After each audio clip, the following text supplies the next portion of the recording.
What's up, dog? You're watching Before the Fame, and I'm your host, Mike Sherman. I'm out here in Los Angeles, California, with one of my good friends and a longtime friend of heavyweight champion Mike Tyson, Ray Leonard Jr. What's happening, Mike? How's it going, man? Ray, as always, thank you so much for coming out and giving me love. Absolutely. When did you first meet Mike Tyson? Man, I've known Mike for over 30 plus years. You know, back when he had his first professional fight that was televised in Houston, I think it was Jesse Ferguson. I met him, I think it's way back in '86. My dad was doing the commentary for HBO, and I was like, who's this kid just knocking everybody out? And it was just so phenomenal to when I first met him. You know, he was just like the nicest guy in the world. You know, he had the laughter, the heart of a kid, and he was enjoying the moment. So you knew him back then when he was knocking all those big guys out? Yeah, absolutely. And he was a sweet, humble guy? He was a sweet, humble guy. I've always known him as a sweet, humble, respectful guy. When Mike started out, he had Gus D'Amato in his corner, who was like a mentor to him. Took him up to Catskill, New York, and mentored him. So he started knocking these guys out, but as his career started to transpire, you started to see Mike drift off into different areas, started dating celebrities and models. Did you think that doom was on the horizon for Mike? Did you have any idea what was around the corner?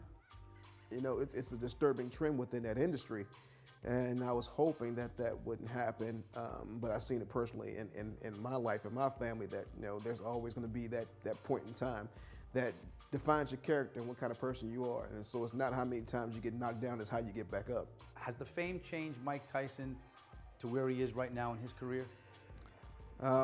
I think his journey has changed him and made him to the man that he is. Before I let you go, we have a segment on the show where we have call-ins from our TV audience. And we have a call from Australia, Chanel. Hi, this is Chanel from Australia. I have a question for Ray Leonard about Mike Tyson. Hi, Ray. Did you ever think Mike Tyson would become the businessman he is today? Hey, Chanel, thanks for calling. I love Australia. I thought Mike had the ability to do whatever he wanted to do, because coming from where he came from to pull himself up to be a champion of the world, you don't do that by happenstance. You do that because there's something special inside you. He's going to be great. He's going to be great at it, just as good as he was as a boxing world champion.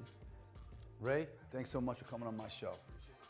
This is Mike Sherman for Before the Fame, doing a feature on Mike Tyson. We're taking a quick commercial break, but we'll be right back.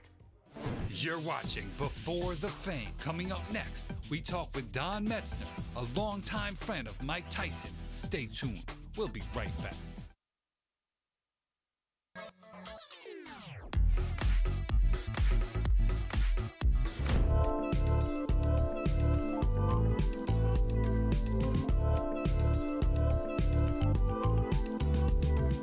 The whole world perceives Mike Tyson to be this big, tough, angry bully that bit off Evander Holyfield's ear, which we all saw many years ago. But what you don't know, there's a soft side to Iron Mike. And I'm gonna find out.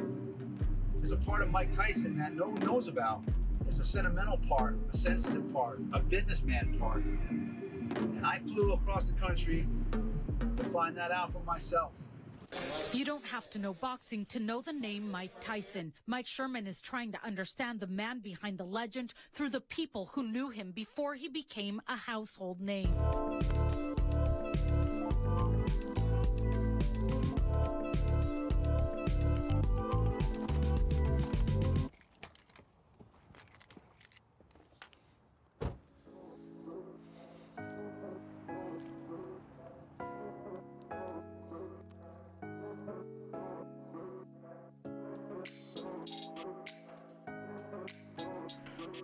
Don.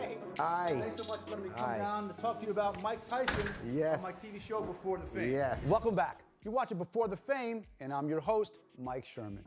Today we're down here in Palm Springs, California, with Don Metzner, who was a friend of Mike Tyson back when he was in his teens. First of all, Don, thank you so much for coming on my show. Thanks, Mike, for coming all the way to Palm Springs. What was your first encounter with the champ? Well, Mike used to like to hang out in Albany when he could get away from Gus D'Amato, who was a very strict guy. If he could ever sneak out, he would sneak up to Albany and he would go to Sal DiCarlo's bar, at the time was called September's, And I think Mike looked at Sal almost like a second father. I mean, you hear about Customato all the time, but you don't hear much about Sal DiCarlo. But Sal, he loved. Okay, so now Mike Tyson is getting to be a big fighter. He's knocking guys out. He becomes the youngest champion in boxing history. You're his friend. Were you there at the fight, or when he did knock him out, did you see him after the fight? I was at the Spinks fight at Trump Plaza, where I got to my seat, sat down, and they said it was over. Here comes Mike Spinks in. He leads to the right hand. Down he goes. The very next thing he did after becoming champ, he would always be at Sal DiCarlo's bar the night after every single one of those wins. Every single fight. I'm talking when he lost in Japan, Buster Douglas, he flew nonstop all the way back to Sal's bar right from the fight. Wow, so that's some loyalty. That is, well, it was always his good luck charm, and we were wondering if he was going to come after that fight. What makes Mike Tyson Mike Tyson? What do you love about Mike so much? I mean, most people don't realize what a nice guy is. They really do not know what a nice guy is, and his memory is sharp as can be. The show is called Before the Fame. We go back down memory lane, talk to people like yourself that knew these superstars before they were famous. Has the fame changed Mike as a person after all he's been through? Not that I've witnessed, not at all. And I think if you talk to that whole group of friends from Albany, I can't speak for all of them, but I think that they would tell you the same. Thanks, Don. This is Mike Sherman for Before the Fame. We have to take a quick commercial break, but we'll be right back. You're watching Before the Fame. Coming up next, we fly out to the Tyson Ranch, where we speak with Mike Tyson's business partners, Rob Hickman and Charlie Lyons.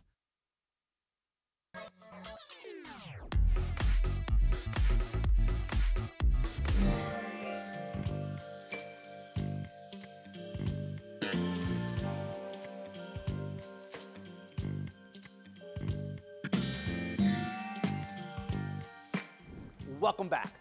Now, Mike Tyson wasn't only an amazing fighter, he also did Broadway, and he's building a beautiful hotel in Palm Springs, California called the Tyson Ranch. So I had a chance to reach out to his business partner, Rob Hickman, to talk about all of it. Let's take a look.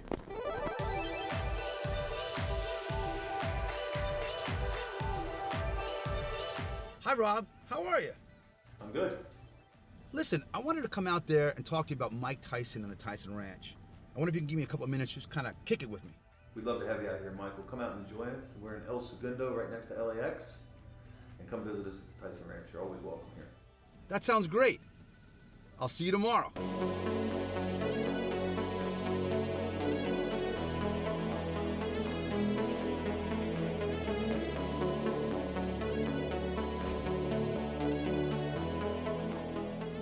Welcome back. You're watching Before the Fame, and I'm your host, Mike Sherman.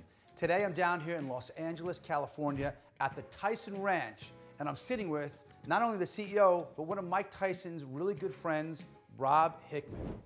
How you doing? Tell me a little bit about how you and Mike first encountered your friendship and where it all began.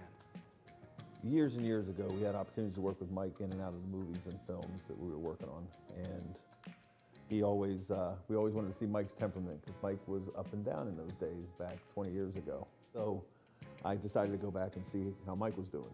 So I checked in with them, went and met their whole infrastructure to be sure he had a good support system, because that's what Mike never had. Mike's erratic behavior or whatever people have read about, he's always been a generally great guy and a caring person.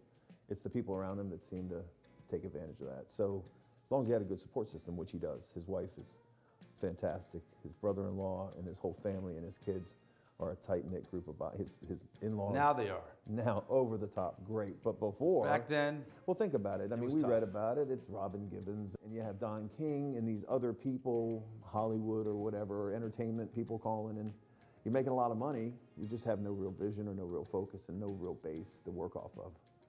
so the Tyson Ranch comes into your head. How did that come about? Well, I started with a very large vision at the beginning, and then I wanted to pare it back to reality. And we figured we turned into the ranch, which is part Tyson Ranch, part, a wave garden and Dave and Buster's and then EA Sports thing on the family side. And then on the other side would be more of a destination like Coachella that you could go to and listen to good music. And then it moved into wellness and more wellness research. Where do you see Mike Tyson now over the next 5 years of his career? Well, and I think he's going to be helping a lot of people. And he's not changing his lifestyle. He's not going to go live a crazy lifestyle like he did back then as a kid. It's more about being healthy and having the ability to help other people. Robert, I want to thank you so much for letting me come to your beautiful facility, the Tyson Ranch, which is in the heart of Los Angeles, California, and giving me some time to talk about Mike Tyson. Awesome. You know, it was amazing. Well, thanks for coming in. Oh, it's my pleasure. You're always welcome.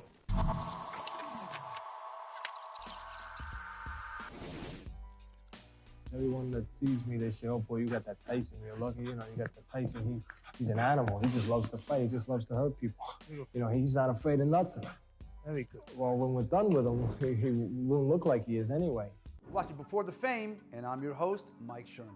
I'm sitting here at the Tyson Ranch with Mr. Charlie Lyons. Great to be here with you. Now, everybody knows Mike was a ferocious heavyweight champion fighter. Why was he the people's choice? Well, he was the people's choice because it was, I mean, what better story? A kid busting his way off the streets, surrounded by darkness, and he's the youngest in the world doing it. And he's so humble.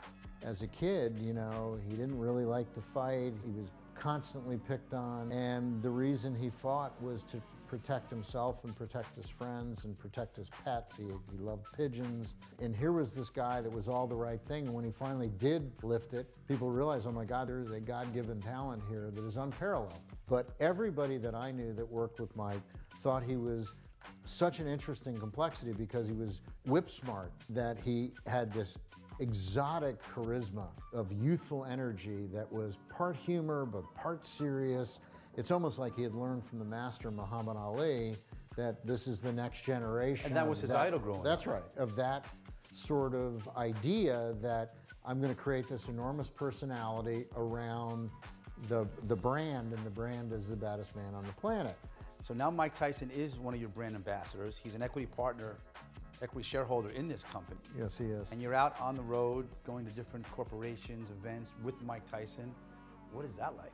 He is so playful with people. He is so engaging. He's got such a big heart, and he's such a kid in the way he presents himself that people gravitate to that because they realize that here's this guy that is unquestionably one of the most ferocious human beings that ever existed, who is also one of the most charismatic people and is a lot of fun to be around. One of the most popular figures in the world. And would never hurt anybody. Every country. And he's got a great sense of humor. And so everybody gravitates to him.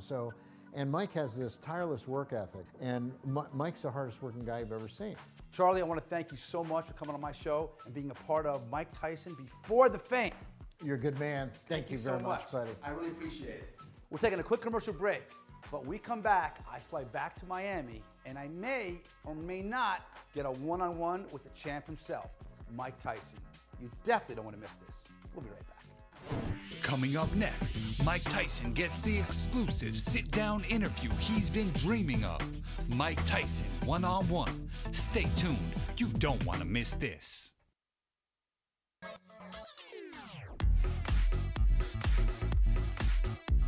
Welcome back.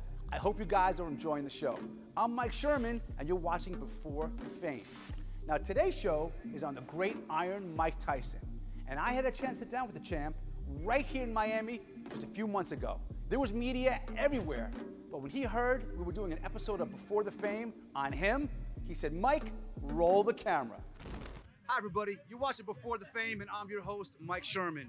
Today, we're down here at the gorgeous SLS Hotel with an icon in boxing, in business, in plays, Mr. Mike Tyson. What was it like being a young kid from Brooklyn, being the champion of the world and knocking out these big heavyweights? Man, I was just living the dream. I was a young kid. I had the great opportunity to meet the great customer as a kid and watch him groom me as a fighter. And he did a really great job. I'm really grateful for him.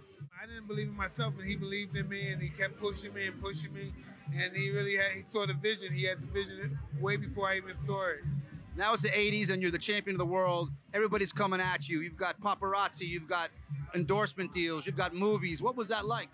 that was like overwhelming. I was never accustomed to that at that particular time. I was aware that was going to happen, but it was just at that time, at 20 years old, 19, it was really overwhelming. When you got done with your boxing career, you had a great career. You got involved in different things, businesses and movies. What was it like endeavoring in different areas?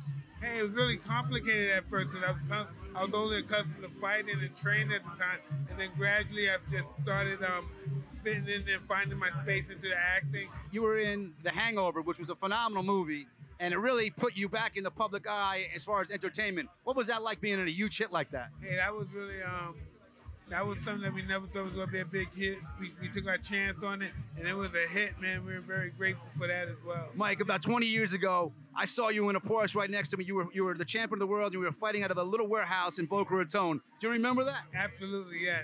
What was that like being in Boca Raton, a prominently white suburban neighborhood, and everybody in the town like embracing you? It was awesome. Yeah, I love it. Boca Raton is awesome. I love Boca Raton. All right, so now you're a businessman. You have the Tyson Ranch. Yes. Now let's talk about this business. What's your part in the company, and where do you see the company going? Well, I'm owner of the company. I'm part owner of the company, me and my partner, Rob Hickman. And we see the company going sky's the limit. Everyone's interested. Everybody loves the product. And that's just for the starts right there and makes everything spectacular. Yes, everybody loves the product. Mike, you're an icon. What kind of advice would you give other athletes that kind of went through your path as they grow older in life to learn about what life's about and what it is before all that fame hits? Just never give up and keep the desire and the hunger in you and continue to want to do good in your life.